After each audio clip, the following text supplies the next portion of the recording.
You don't cry in arguments because you're weak. You cry at the exact moment you're about to say something that actually matters. And that reaction quietly changes how the other person sees you. You're mid-sentence, explaining something you've been holding in for days. Your voice tightens, and you feel that pressure rising behind your eyes. You try to keep going, but your throat closes before the point even lands. Inside, you're not sad. You're trying to stay sharp, stay clear, and stay in control. But your body is already pulling you somewhere else. This isn't about emotion, it's about timing. In this video, we're going to break down what actually happens in that moment and how to keep your position without needing to shut it down. If this is something you've dealt with, stay with me. Let's start with the exact second it begins. You're halfway through a sentence that actually matters. Your eyes are locked in, but then your throat suddenly tightens, like a physical wall just blocked your breath. The sound begins to wobble, trembling right at the peak of your thought.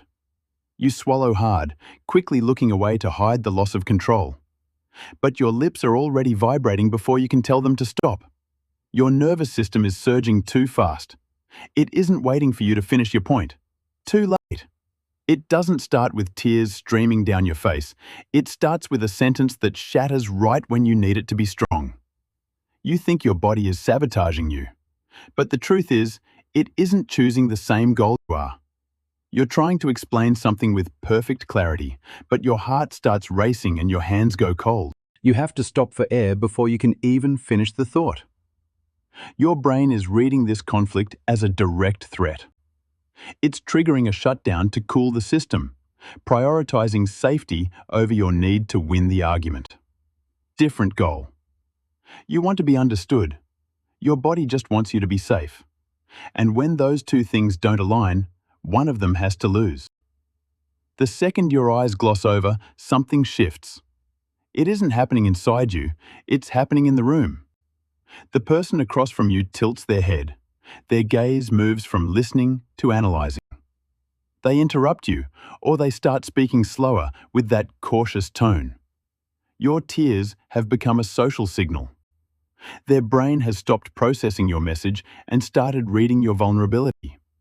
Right there, you are still speaking, but the conversation has already left you. And this is the most frustrating part. You feel it before they say a single word. A sharp drop in how you're being perceived. You try to keep going, but you're forced to take a heavy breath mid-sentence. Your voice is no longer steady, and the silences stretch longer than they should. Crying weakens your signals of authority and certainty. The person across from you is unconsciously shifting from listening to you to pitying you. You haven't just lost your flow, you've lost your standing in the conversation. You know it. This isn't just about emotions, this is about power. But there is a way to keep from losing control entirely.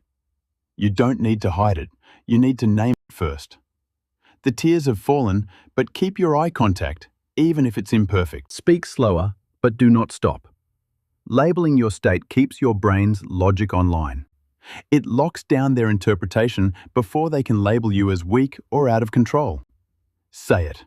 You aren't ending the conversation, you are changing how it is seen. I am still here. And that is where you take back your power. You don't fail because you cry. You fail when you let someone else decide what those tears actually mean. You are the person who stays in the conversation even when your body is trying to leave it. Hold on to your voice, even when it isn't perfect. When was the last time you had to stop mid-sentence because of an emotion you couldn't contain? Did you keep speaking, or did you let the conversation end right there? If you want to understand more about how your body reacts in moments like these, follow the channel. Not everyone can handle staying in that moment, but you have.